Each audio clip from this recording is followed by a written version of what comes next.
Another day, another basketball stories na naman ang pagkukwentuhan natin. At ngayon nga ay pag-uusapan natin ang balitang galit pa rin nga pang OKC Thunder kay Victor Wembanyama at ang balitang 3-team trade na maaaring gawin ngayon ng Los Angeles Lakers.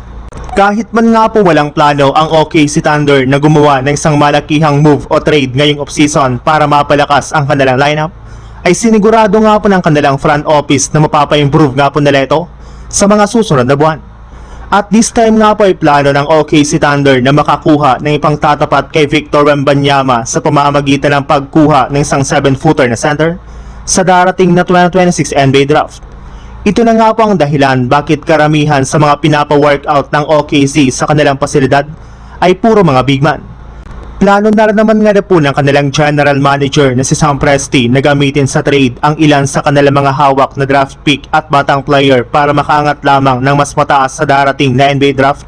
At upang sa ganon ay magkaroon sila ng mas madaming pagpipilian na 7-footer na kayang sumabay kay Victor Wembanyama pagdating sa ilalim ng basket.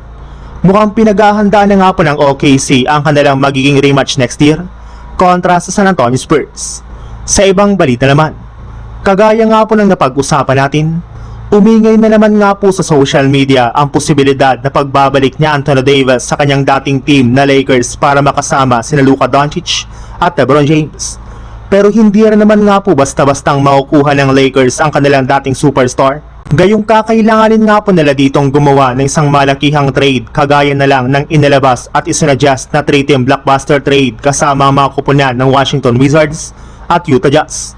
Well, dito nga po ay makukuha ng Wizards ang 2026 second overall pick mula sa Jazz, si Lauri Markkanen, Jared Vanderbilt, Dalton Knecht, dalawang unprotected first round pick mula sa Lakers, at ilang mga pick swap at draft assets.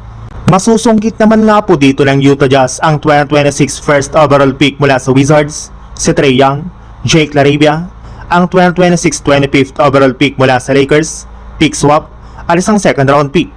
Samantala ang Lakers naman ay makukuha dito sina Anthony Davis, Ace Bailey, dalawang second round pick mula sa Jazz at dalawang second round pick naman mula sa Washington Wizards.